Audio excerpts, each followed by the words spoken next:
Welcome back guys. In the last section we have completed the basic setup of our front-end application and we have created our home page with the static data. So in this section we are entering into the backend part, that means server side. So first of all we have to create the Node.js server in our application. So let me open VS Code. So I'll close all the open editors. So this is the default client application. So let me close it. Now I am going to create the Node.js file, that means server file. So you just need to click on the plus symbol and create one new file with the name server.js.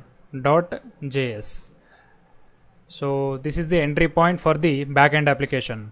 So now I am going to install the npm. So I am going to split the terminal. So in the left side terminal I am going to use React, and in the right side terminal I am going to use the Node.js. So first of all I am going to initialize the npm for the backend, npm init. Press enter. So it will ask some basic questions. You need to answer all the things. Press enter for all the things. Okay.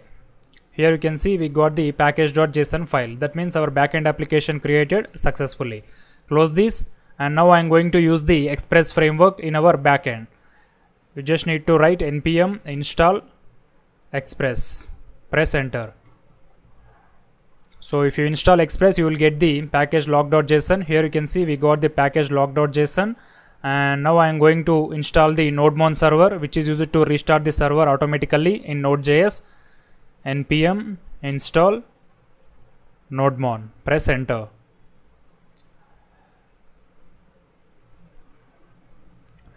So in the server.js file I am going to create the Express server. So I am going to use the snippet. So this is the Express server snippet. So I am going to remove some modules here. So remove the Mongoose, and you need to remove this config also, and here remove all these database related information. And that's it. So first we have to initialize the Express by using the require Express, and we need to create the app variable with the help of this Express, and we have to use express.use express.json, which is used for the body parser, and this is the default route, that means homepage route in the backend. In this homepage route we are sending the response like server working. Control S. So now let me start the application in the Node.js by typing the command nodemon followed by the server. Press enter. So we have to get this statement in the console, then only our application should be working fine. So as of now we didn't got any response. Server starting Node.js. Let me run the localhost 5000 in the Google. Localhost 5000. So here you can see we got the output server working. So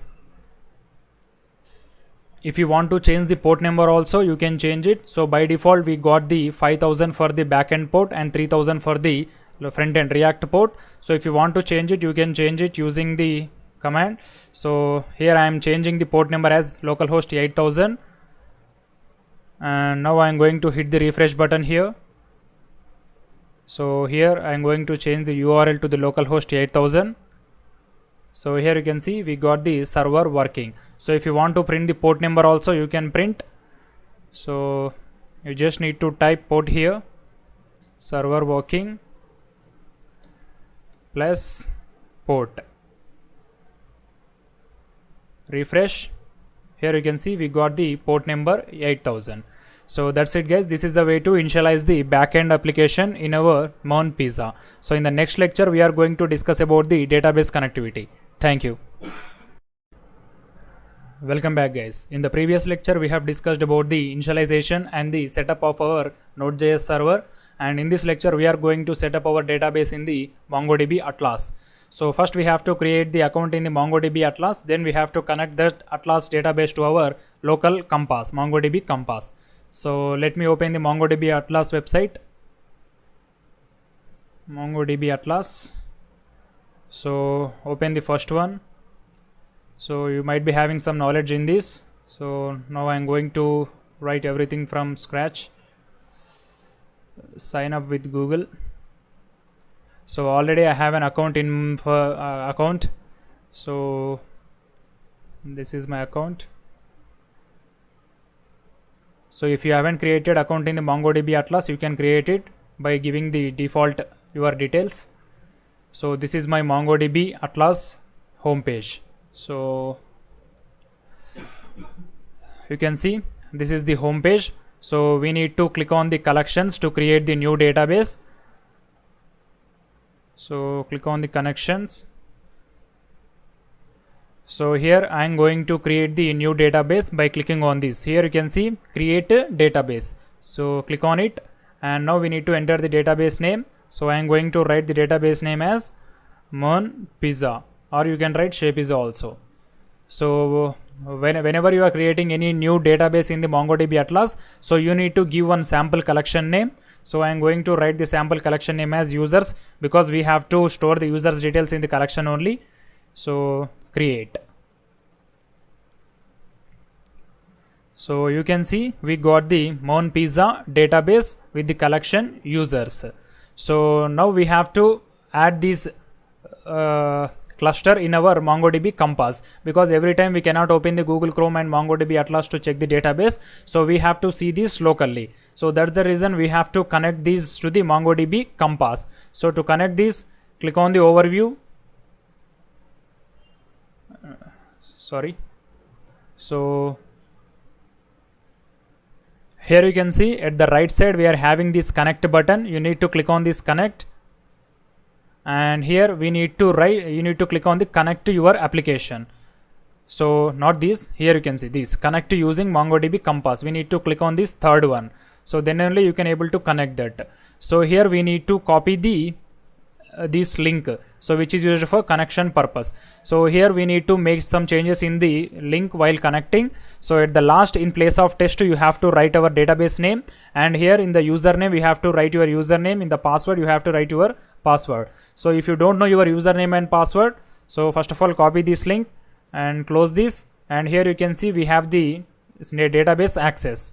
You need to click on it, and here you will get the usernames and passwords. So if you want to edit it, if you want to edit, you just need to click on the edit button, and here you just need to click on the edit password. So here you can enter the new password if you forgot. So I have remembered my password. Now I am going to connect it using the MongoDB Compass.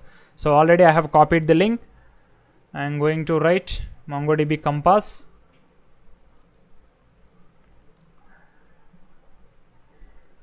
So here we need to click on this connect after loading. So it's not loading, it's just initializing.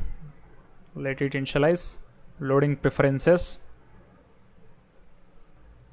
So after loading you will get a window like this. Then you need to click on this connect to. So you will get one more window.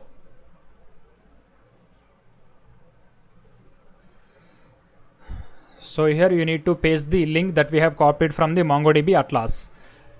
So as I said, first we have to write your username here. So I am going to write my username, and here we have to write the password, and at the last you have to write the database name. That's it. Then we need to click on this connect button. So it will show you a window like this. Here you can see we got the MongoDB Compass. So you will get the window like this. So here you can see this is our newly created database MERN Pizza. So if you expand this, you can able to get the collection. Here you can see users. So this is the way to create MongoDB collections, and we need to add these MongoDB to our local MongoDB Compass. So if you want to do all the operations from the Google Chrome also, you can do it, but it's very lengthy process. Every time we cannot open the Google Chrome and MongoDB Atlas. That's the reason we have to use MongoDB Compass only. So now we have to connect these MongoDB database to our Node.js. So first we need to create one variable, not variable, file. So I will write the file name as db.js. So in this db.js, we have to write the code for connecting our application to the database. So here in this application, we are going to use the Mongoose as our database client. So that's the reason first we have to install the Mongoose. Control C, terminate the job. npm install mongoose, press enter. So after installing mongoose, we have to write the code in this db.js, or you can write this file name as dbconnector.js also. So restart the nodemon. So now I am going to write the statements. So first of all, we have to write the require for mongoose.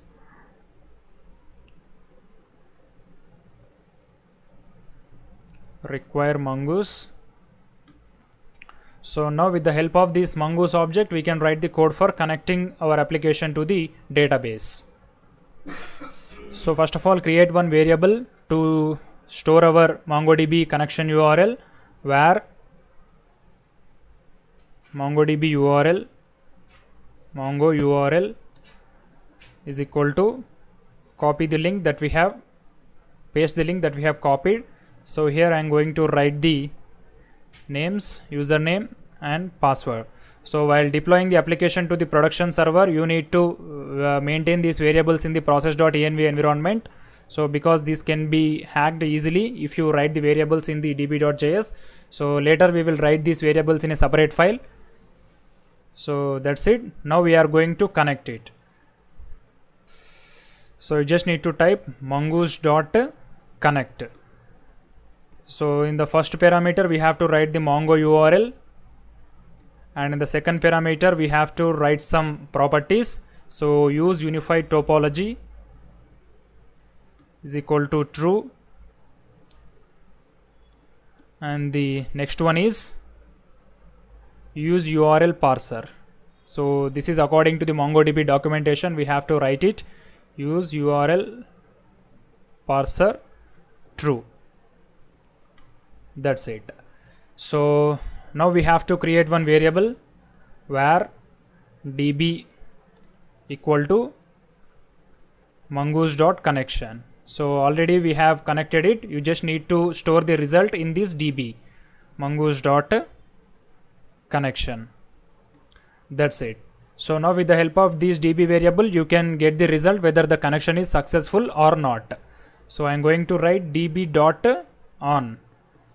So on connection, if our connection is successful, so I'll print the response as console.log database connected successfully, or you can write MongoDB connection successful. MongoDB connection successful, Control S. If it is having any error, so this function will execute db.on error. So same callback function, console.log MongoDB connection failed. MongoDB connection failed, Control S. And now at the last, you need to export this mongoose package.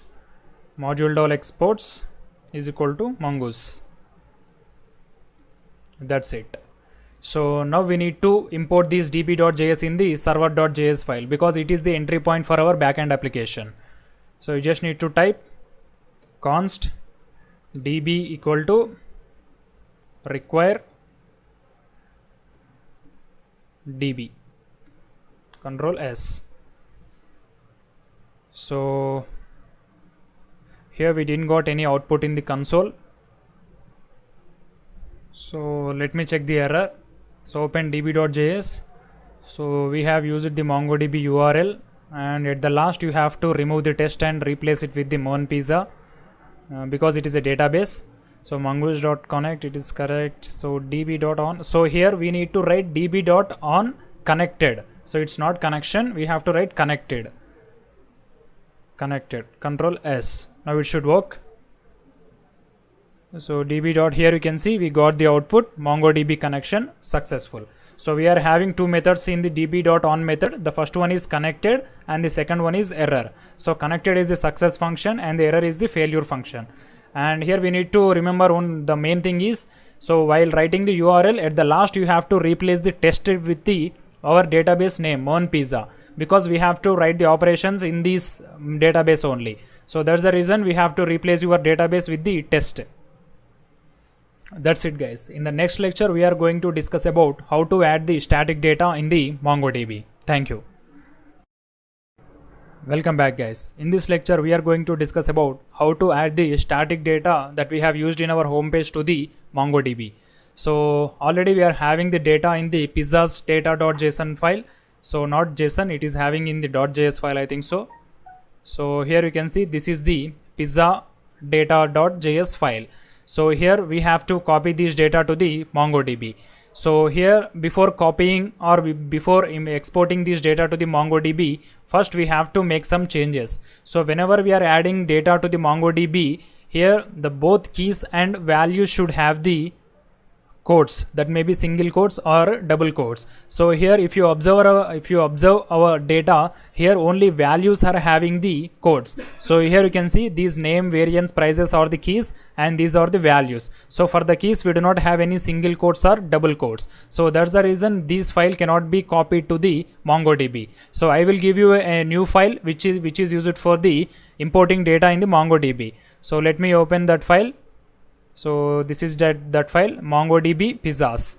So I'll show you the data, which the data should be in this form. Here you can see the both keys and values should be in the double quotes only or single quotes. You can use anything. So here you can see variance, prices, all the things should be present in the double quotes only. Then only it will be executed without any errors. So now I will provide you this file in the resources. You can use that while exporting to the MongoDB. So you have to use two different files. So for the static data purpose, I have given different file, and for this purpose I am going to give a different file. So if you compare both, you can easily find the difference. So in the static data file, we do not have any single quotes or double quotes for the keys, but in the file that we are exporting to the MongoDB, we are using keys with the double quotes. So now I am going to export it to the pizzas collection. So let me open MongoDB.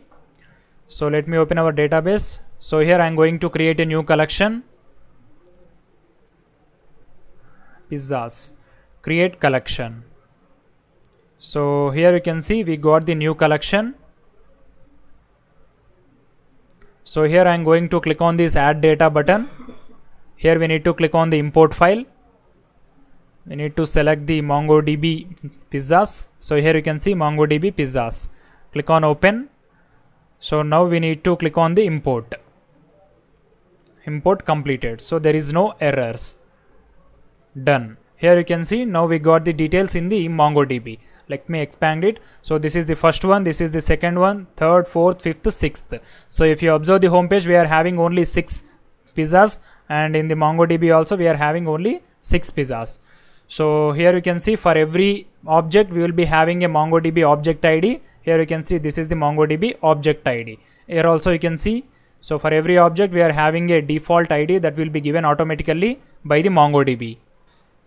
So this is a way to import static data in the MongoDB. So it's very simple. You just need to add the double quotes for all the things. So here you can see this is the pizzas data.js file, and we need to remember 3 things while adding a file to the MongoDB. The first one is you should not use any of these const pizzas or default export statements. So if you open our exported file, here you can see we are having only an empty, not empty array, we are having a single array which is having the 6 objects, and we do not contain any statements like export, const, etc.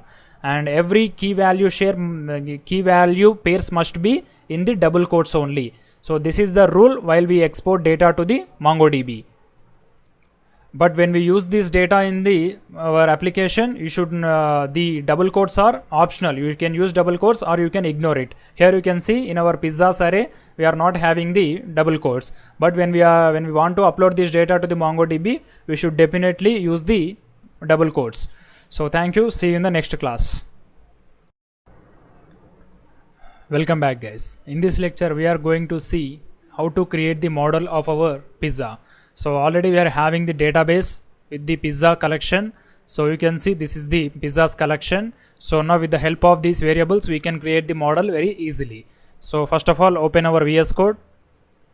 So close everything, and here I am going to create a new folder with the name models. So here I am going to create our first model, pizza model.js. So to create any MongoDB model, first we have to require Mongoose. Now I am going to write const pizza schema equal to mongoose.schema. So here we need to write the properties. The first property will be automatically name only. So here you can see the first property will be name. So name must be a string, type string, and it is required. It's not required, it just require. Yeah, that's it. And the second one will be, I think, categories. Here you can see not categories, variance. So variance is an array. So you just need to write the variable variance, and it is an empty array. And the next one is prices. Prices is also an array.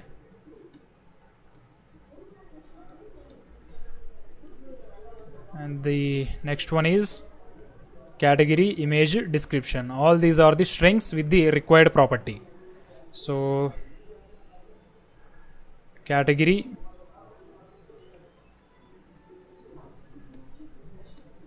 string, require, and the next one is image. It is also a URL, that's the reason string require. And the last one is description. It is also string require. Control S. And at the last I am going to use the timestamps to check when the pizza is added to our database. Timestamps true. Timestamps true. Control S. So that's it, guys. This is our pizza model. So now we have to export this. First of all, before exporting, we have to create the model. Const pizza model equal to mongoose.model. The first property is collection name. Collection name is pizzas, and the second one is schema. So already we have created it, pizza schema. And now I am going to export it. Module.exports is equal to pizza model. Control S. So to check whether our model is created successfully or not, let me write one app.getRoot, and in that getRoot I am going to print all the objects in the pizzas collection. So I am going to write app.get. So I'll write get pizzas, and here I am going to import the Mongoose model. So import, or you just need to write const pizza equal to require dot slash models slash pizza model. Control S. So now I'm going to write the, so here we got an error. Let me check. Mongoose.schema is not a function. Here's in the schema S is capital. Let me check it where it is. Yeah, here S is capital. Control S. Now the error should gone. Here you can see there is no error now. So now I am going to write the pizza.find method. Pizza.find. So just need to write the first parameter is empty and the second parameter is callback function. If our request is successful, we will get the data in this variable docs, and this one more variable is error. The first parameter will be error and the second parameter will be the data or docs, documents. So now I am going to write if condition. If there is any error, cl console.log err. We just need to remove this throw because we are printing the error in the console. If there is no error, you just need to send the response as response.send docs. That's it. Control S. So now I will run localhost 5000 / get pizzas in the Google Chrome. So we will get all the data in the pizza model. So localhost 5000, let me check whether it is 5000 or 8000. So it is 8000. Localhost 8000 get pizzas. Press enter. So here you can see we got all the details. So this is the first object, that means first pizza, this is the second, this is the third. That means our model is working fine. So in the next lecture we are going to start our complex topic in this application, that is called as the Redux. Thank you.